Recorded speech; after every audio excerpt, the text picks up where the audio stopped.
أعوذ بالله من الشيطان الرجيم بسم الله الرحمن الرحیم.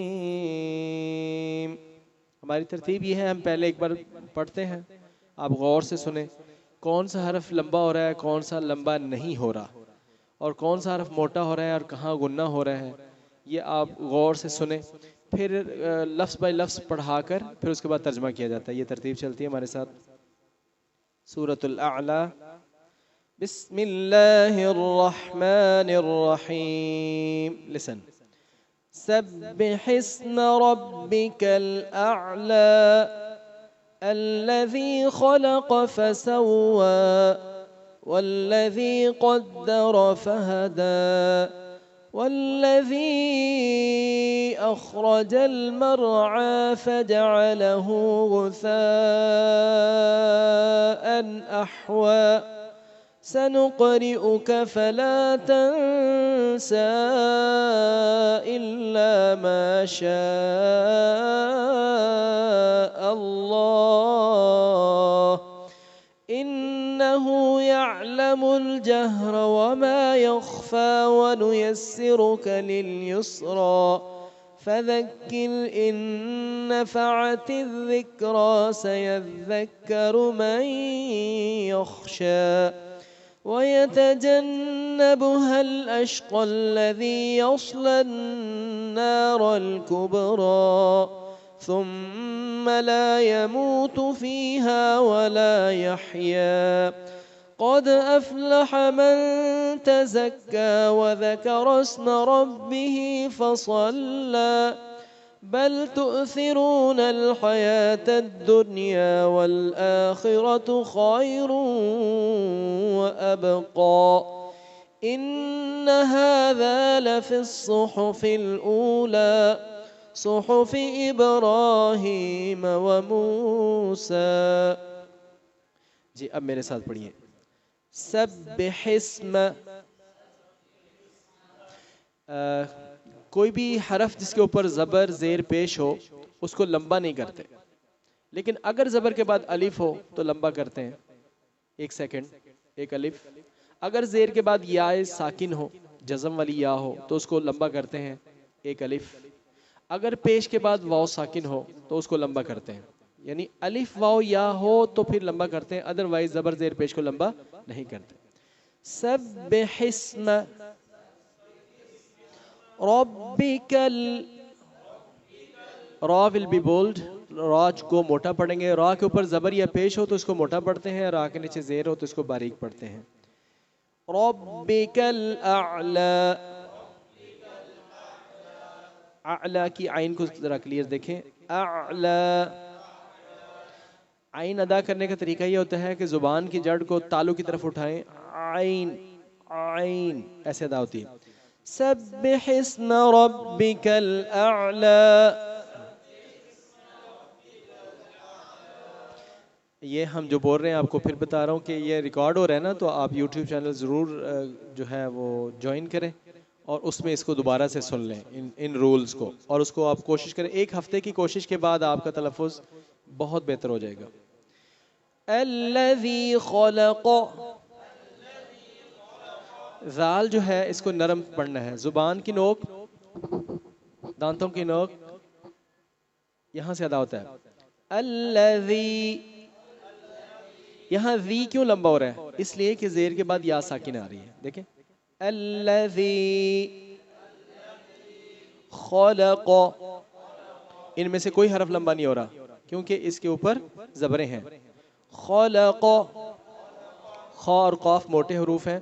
خا، را، صاد، ضاد، طا، ظا، غین اور قاف. سن لیجئے گا بعد میں. تو یہ موٹے حروف ہیں، ان کو منہ بھر کر پڑھتے ہیں. تو یہاں خا اور قاف دونوں موٹے ہیں. خلق فسوى.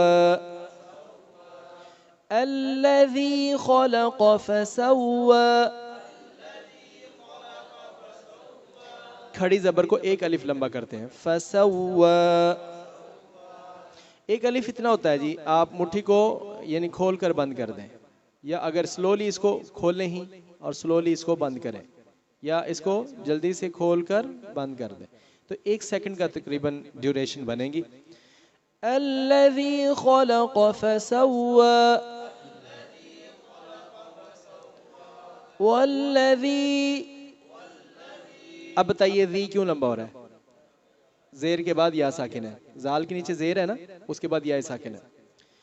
قدر فہدى, فہدى دال کو کیوں لمبا کر رہے ہیں؟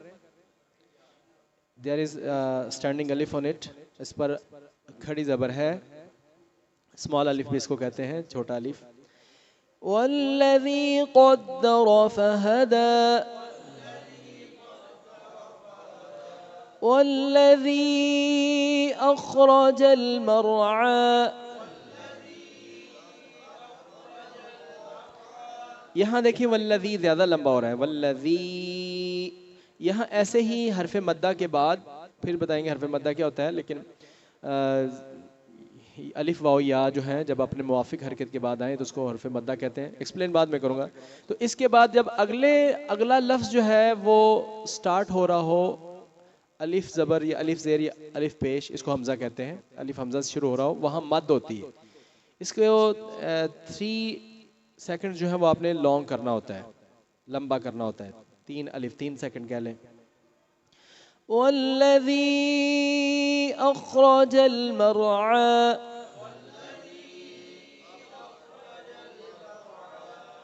خا موٹا را موٹا, اخرج المرعى, را موٹا ہوگا یہاں پر اور عین کو ادا کریں, مرعى. والذی اخرج المرعى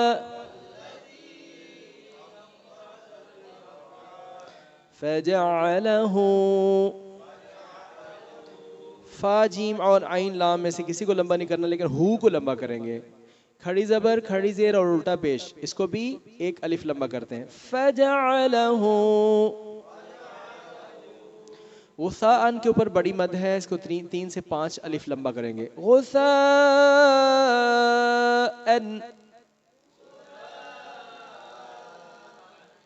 احوى فجعله غثاء احوى.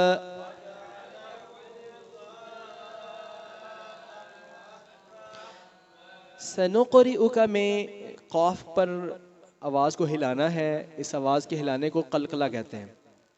سنقرئک, کسی حرف کو لمبا نہیں کرنا. آگے فلا میں لام کو لمبا کریں گے اس لیے کہ زبر کے بعد الف آ رہا ہے. فلا.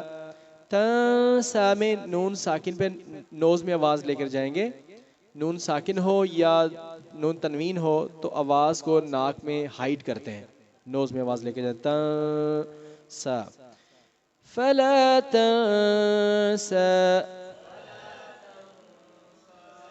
تنسا میں آخر پر کھڑی زبر ہے. اگر یہاں آپ سٹاپ کر رہے ہیں تو یہاں صرف کھڑی زبر پڑی جائے گی, تنسا, اتنا لمبا کریں گے. لیکن اگر آپ جوائن کر رہے ہیں نیکسٹ, تو next word is starting with الف حمزہ, so then you will prolong it for 3 to 5 seconds. Okay, so فلا تنسا ہے. سنقرئک فلا تنسا.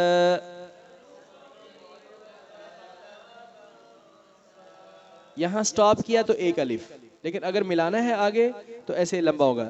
فلا تنسا الا,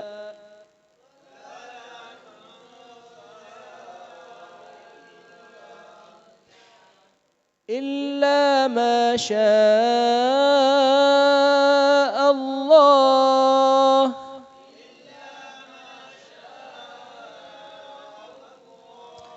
لفظ اللہ کے پہلے اگر زبر یا پیش ہو تو اس کو موٹا پڑھتے ہیں. اللہ. الا ما شاء اللہ.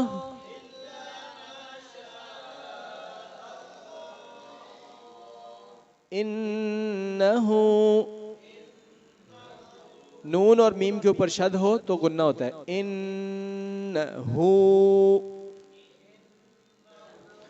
یعلم الجہر, إنه يعلم الجهر وما يخفى يخ میں خا موٹا يخفى إنه يعلم الجهر وما يخفى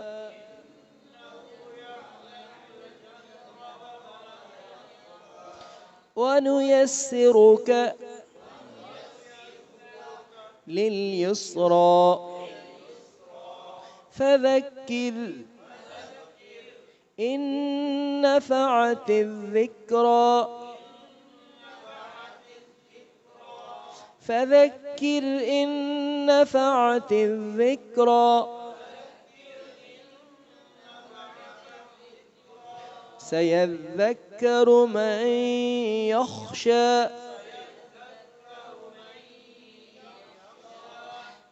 10 تک ہم سٹاپ کرتے ہیں اس کا فرسٹ ہاف، اور سیکنڈ ہاف کل کریں گے انشاءاللہ.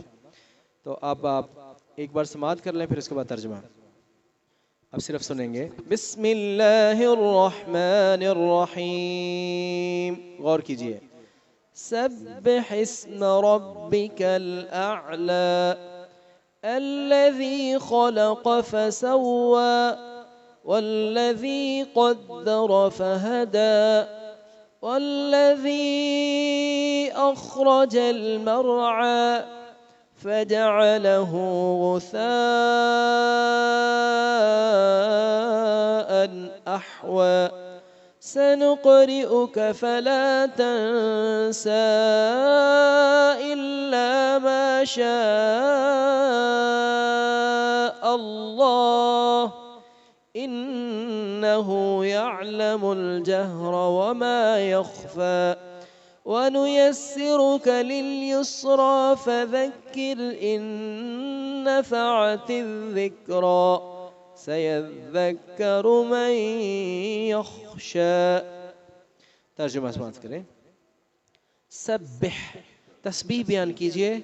اسم ربی کا اسم نام، ربی کا اپنے رب، اپنے رب کے نام کی تسبیح بیان کیجئے. سبحان اللہ. تو یہ ہے سبحان اللہ کہنا.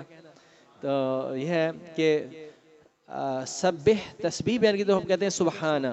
تو اپنے رب کے نام کی اللہ، سبحان اللہ. ٹھیک ہے. اور اس کو بعض اوقات جب ریسائٹ کیا جاتا ہے تو سننے والے کہتے ہیں سبح اسم ربک الاعلی، تو آگے سے کیا کہہ رہے ہوتے ہیں؟ سبحان ربی الاعلی، سبحان ربی الاعلی. یہ کسی مستند اور مضبوط قوی روایت میں ثبوت نہیں ہے. اس کا روایت ملتی ہیں اس کی، لیکن وہ کسی پایا ثبوت کو نہیں پہنچتی. واللہ اعلم. سبح اسم ربک الاعلی. اچھا ترجمہ. سبح تسبیح بیان کیجئے اسم ربک کا اپنے رب کے نام کی، الاعلی جو بڑی شان والا ہے، بڑی بلند و بالا، بزرگ و برتر ہستی اور ذات ہے. الذی کہ جس نے خلق پیدا کیا، فسوا اور ٹھیک ٹھاک پیدا کیا. الذی کہ جس نے خلق، آگے اس کی وجہ بتائی جا رہی ہے نا کہ کیوں آپ why should you be آپ کو کیوں گلوریفائی کرنا چاہیے. why are to glorify اللہ سبحانہ وتعالی. why so because he created you. اس نے آپ کو پیدا کیا ہے اور بہت اچھا پیدا کیا ہے. الذی خلق کہ جس نے پیدا کیا، فسوا تو اس نے ٹھیک ٹھاک پیدا کیا، تو پھر اس کا حق بنتا ہے نا کہ اس کا پھر گلوریفائی کریں، اس کی تسبیح بیان کریں. سبح اسم ربک الاعلی تسبیح بیان کیجئے اپنے رب کی کہ جو بہت اعلیٰ ہے. الذی کہ جس نے خلق پیدا کیا، فسوا اور برابر کیا، ٹھیک ٹھاک کیا. والذی اور کہ جس نے قدر ایک اندازہ دیا، ہر مخلوق کو ایک اندازے سے پیدا کیا، ایک مقررہ اندازہ اس کا بنایا. فہدا اور پھر اس کے بعد اس نے راستہ بھی دکھایا، زندگی جینے کا راستہ دکھایا. تو پھر یہ ایک دوسری وجہ ہو گئی کہ اس کی تسبیح کیوں بیان کریں، کیوں نماز پڑھیں، کیوں ذکر کریں، کیوں عبادت کریں. وجہ بتا رہے ہیں اللہ تعالیٰ کہ وہ کہ جس نے، والذی کہ جس نے قدرہ ایک مقررہ اندازہ مقرر کیا، فہدا اور ہدایت دی، زندگی گزارنے کا راستہ دکھایا. اور اگلی وجہ والذی وہ کہ جس نے اخرجا جس نے نکالا، المرعى چارہ یعنی گرینری، گرینش، یہ ساری گرینری پوری دنیا میں، یعنی ساری چیزیں ہماری فوڈ تیار تب ہوتی ہے نا جب ایک گرین ہوتا ہے، گرین کے بعد اس کے اوپر پھل لگتا ہے. تو جس نے یہ سب جو مرعا ہے، گرینش چیزیں سب بنائی ہیں، فَجَعَلَهُ غُثَاءً أَحْوَىٰ، پھر اس نے اس کو بنایا، فَجَعَلَ، اس نے بنایا ہو، اسی سبزے کو، غُثَاءً، خشک، أَحْوَىٰ، اور وہ کالے رنگ کا ہو گیا. یعنی ایک وہ وقت آتا ہے کہ جس نے اس چیز کو بنایا، پیدا کیا، پیدا کرنے کے بعد پھر اس پر وہ وقت بھی لایا کہ وہ خشک ہو گیا اور وہ گل سڑ گیا اور اس کا رنگ کالا پڑ گیا. تو یہ اشارہ ہے ایک چیز کی طرف کہ ہر جو چیز ہے اس کو فنا ہے. جتنی بھی چیزیں بڑھتی ہیں، پھلتی پھولتی ہیں، خوبصورت ہوتی ہیں، پھر اس پر فنا آتی ہے، اور فنا کے بعد پھر اللہ سبحانہ و تعالیٰ دوبارہ بھی اٹھا لیتے ہیں.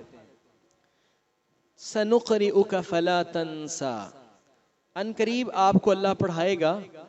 اب رسول اللہ صلی اللہ علیہ وسلم کی طرف اللہ تعالیٰ فرماتے ہیں سَنُقْرِئُكَ، ان قریب ہم پڑھائیں گے آپ کو، فَلَا تَنْسَى، آپ نہیں بھولیں گے. یہ مضمون اللہ تعالیٰ نے کہیں اور بھی بیان کیا ہے سورہ قیامت کے اندر کہ رسول اللہ صلی اللہ علیہ وسلم جب شروع میں وہی آتی تھی نا تو آپ فکر مند رہتے تھے کہ کہیں مجھے بھول نہ جائے. تو اللہ تعالیٰ نے تسلی دی کہ آپ یہ فکر چھوڑ دیں کہ آپ کو بھول جائے گا، بھولے گا نہیں.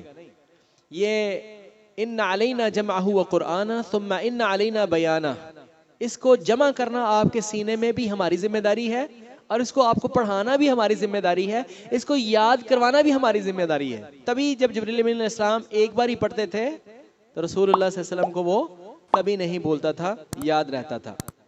سَنُقْرِئُكَ، ہم اب آپ کو پڑھائیں گے ان قریب، فَلَا تَنْسَى، تو آپ بھولیں گے نہیں، إِلَّا مَا شَاءَ اللَّهُ، مگر جو اللہ چاہے، مگر جو اللہ تعالیٰ چاہے.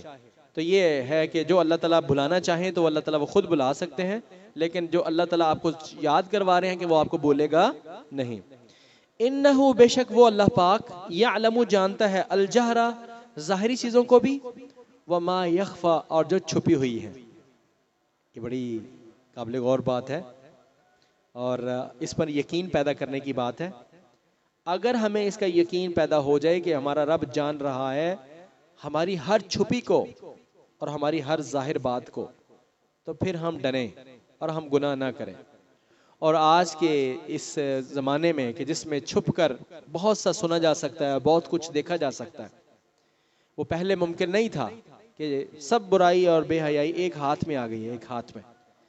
تو اب یہ اس پر یقین، ایمان پیدا کرنے کی ضرورت ہے. انہو یعلم اگر انسان کو اس کا ایمان، یقین پیدا ہے، اگر انسان دیکھ بھی بیٹھے تو وہ خوف کھائے گا، توبہ کرے گا، چھوڑے گا اور صحیح کی طرف آئے گا.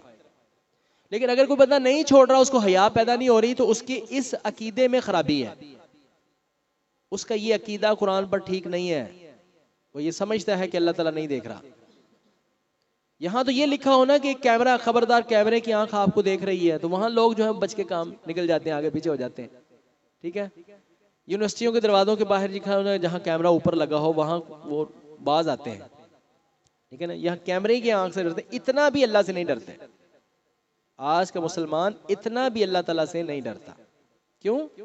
اس کا یہ پڑھا نہیں ہے اس نے قرآن کو. یہ موضوع اللہ تعالیٰ نے قرآن پاک میں بار بار دہرایا ہے. انہو یعلم الجہر وما یخفا، بے شک یقیناً وہ جانتا ہے، انہو بے شک وہ، یعلم یقیناً وہ جانتا ہے، الجہر ظاہری باتوں کو بھی، وما یخفا اور جو چھپی ہیں. اچھا ایک نکتے کی بات ہے، چھپی ہوئی باتوں کو جاننا تو اللہ کی صفت ہوئی نا، کہ عام بندے چھپی ہوئی باتوں کو نہیں جان سکتے، لیکن اللہ تعالیٰ چھپی ہوئی باتوں کو جان سکتا ہے. یہ تو اللہ کی صفت ہوئی نا، خاص اسی کی صفت ہے. ظاہری بات جو اونچی بات ہے اس کو تو میں بھی جان سکتا ہوں، آپ بھی جان سکتے ہیں، پھر اللہ پاک نے اس صفت کا اپنی طرف نسبت کیوں کیا ہے؟ تو علامہ ابن جوزی کے ایک استاد ہیں، ابھی میں نے ایک تفسیر میں پڑھا تو انہوں نے کہا کہ میں نے اس بات پر بڑا غور کیا کہ چھپی ہوئی بات کو تو اللہ جانے، یہ تو اس کی صفت بنی نا، ظاہری بات کو تو مخلوق بھی جان لیتی ہے، تو یہ اللہ پاک نے اپنی طرف نسبت کیوں کی ہے؟ تو کہ میں نے بڑا غور کیا، پھر میں اس نتیجے پر پہنچا کہ اگر اونچی آواز میں سارے لوگ بولنا شروع کر دیں تو ہمیں سب کی بات سمجھ نہیں آئے گی. یہ اللہ ہی ہے کہ جو ساری مخلوق کو بیک وقت جانتا ہے کہ کون کیا بول رہا ہے، تو یہ صفت اس کی ہی ہو سکتی ہے اور کسی کی نہیں ہو سکتی. تفسیروں والے بھی کمال ہی کر دیتے ہیں علماء، علم کی کیسی گہرائی ہے.